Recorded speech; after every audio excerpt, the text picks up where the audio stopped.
Hello viewers, இது உங்கள் அறுசுவை அப்டேட். இன்னைக்கு நம்ம பார்க்க போகிறது பிரேக்ஃபாஸ்ட் ரெசிபி. இட்லி தோசையே செய்து போர் அடிக்கும்போது என்ன பண்ணுறதுன்னு தெரியாத நேரத்தில் ஒரு கப்பு அரிசி வச்சு இது போல் சிம்பிளாகவும் ரொம்ப டேஸ்ட்டாகவும் பண்ணி முடிச்சிடலாம். வாங்க இது எப்படி பண்ணுறதுன்னு பார்க்கலாம்.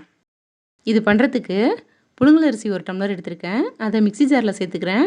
இது தினமும் சாதம் வேக வைக்கிற அரிசி தான். இதுக்கு பதிலாக நீங்கள் பச்சரிசியில் கூட செய்யலாம்.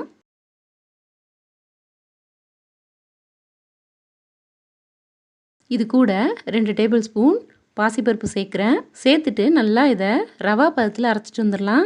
மாவு போல் அரைக்கக்கூடாது, நல்லா கொரன்னு ரவா போல் அரைச்சிட்டு வந்துடலாம். இப்போது அரைச்சிட்டு வந்துட்டேன். நம்ம அரைச்சிட்டு வந்தது இந்த அளவுக்கு கொரப்பாக இருக்கணும். இது அப்படியே இருக்கட்டும். ஸ்டவ்வில் கடாயை வச்சு அதில் 2 டேபிள் ஸ்பூன் நல்லெண்ணெய் சேர்த்துக்கோங்க. இது நல்லெண்ணெயில் பண்ணும்போது ரொம்பவே டேஸ்ட்டாகவும் நல்ல வாசனையாகவும் இருக்கும். இது கூட 1 டேபிள் ஸ்பூன் நெய் சேர்த்துக்கோங்க. சேர்த்துட்டு இது நல்லா சூடானதும் 1/2 டீஸ்பூன் உளுந்தம்பருப்பு சேர்க்குறேன். இது கூட 1 டீஸ்பூன் கடுகு சேர்த்துக்கோங்க. சேர்த்துட்டு நல்லா பொரிய விட்டுக்கலாம்.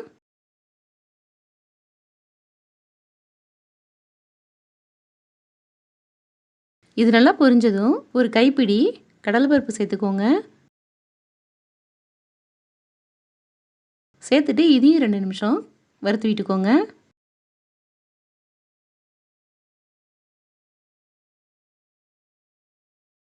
கடலைப்பருப்பும் வறுபட்டதும் கொஞ்சமாக பெருங்காயத்தூள் சேர்த்துட்டு இதையும் ஒரு முறை கலந்து விட்டுக்கலாம். இப்போது வெங்காயம் சேர்த்துக்கலாம். 2 பெரிய வெங்காயத்தை நீளமாக கட் பண்ணிவிட்டு சேர்க்குறேன். இது கூட ஒரு சின்ன துண்டு இஞ்சியை பொடி பொடியாக கட் பண்ணிட்டு சேர்க்குறேன். இது கூடவே 3 பச்சை மிளகாவும் கட் பண்ணிட்டு சேர்க்குறேன். கொஞ்சம் கருவேப்பிலை சேர்த்துட்டு இதெல்லாம் சேர்த்து ஒரு முறை நல்லா வதக்கிக்கோங்க. வெங்காயம் நல்லா வதங்கி கண்ணாடி பதம் வரணும், அது வரைக்கும் வதக்கி விட்டுக்கலாம்.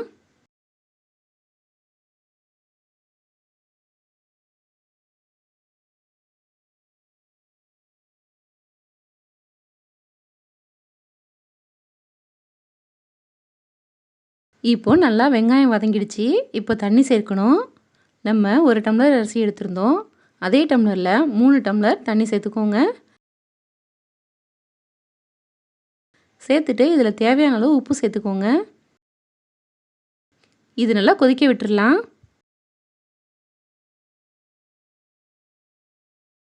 இப்போது தண்ணி நல்லா கொதிச்சு வந்துருச்சு. ஸ்டவ்வை மீடியம் ஃப்ளேமில் வச்சுக்கிட்டு நம்ம அரைச்சி வச்சுருந்த அரிசியும் பாசிப்பருப்பையும் ஒரு கையில் கொட்டிக்கிட்டு ஒரு கையில் கலந்து விட்டுக்கோங்க. ஒரே முறையாக சேர்த்துட்டிங்க அப்படின்னா கட்டிப்பட்டுடும். அதனால் இது போல் கலந்து விட்டுக்கிட்டே சேர்த்துக்கோங்க. அரிசியை சேர்த்துட்டு இது போல் 2 நிமிஷம் கலந்து விட்டுட்டே இருக்கணும். அப்போ தான் கட்டிப்படாமல் இருக்கும்.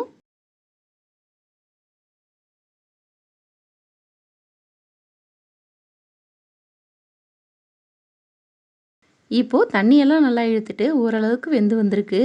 ஸ்டவ்வை லோ ஃப்ளேமில் வச்சுட்டு ஒரு மூடி போட்டு மூடி ஒரு 5 நிமிஷம் அப்படியே இருக்கட்டும்.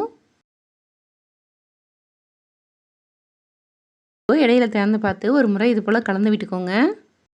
இப்போது திறந்து பார்க்கலாம். உப்புமா நல்லாவே வெந்து வந்துருச்சு. இந்த நேரம் துருவின தேங்காய் 2 டேபிள் ஸ்பூன் சேர்த்துக்கோங்க. இது சேர்க்கும்போது நல்ல சுவையாகவும் ரொம்பவே வாசனையாகவும் இருக்கும். உங்களுக்கு நெய் வாசனை ரொம்ப பிடிக்கும்னா இந்த நேரத்தில் 1 டேபிள் ஸ்பூன் சேர்த்துக்கோங்க. இப்போது நம்மளோட ரொம்ப சிம்பிளான காலை டிஃபன் ரெடி பண்ணிட்டோம். இது நைட்டு நேரத்தில் செய்து சாப்பிடும்போதும் ரொம்பவே சூப்பராக இருக்கும். இதுக்கு சைடிஷ் தேவைப்படாது. அப்படி வேணும்னா தேங்காய் சட்னி கூட சாப்பிட்றதுக்கு ரொம்பவே டேஸ்ட்டாகவும் ரொம்பவே சூப்பராகவும் இருக்கும். நீங்களும் இது போல் ட்ரை பண்ணி பாருங்கள். இந்த வீடியோ பிடிச்சிருந்தா லைக் பண்ணுங்கள், ஷேர் பண்ணுங்கள். நம்ம சேனலுக்கு புதுசாக இருந்தால் சப்ஸ்கிரைப் பண்ணுங்கள். தேங்க்யூ.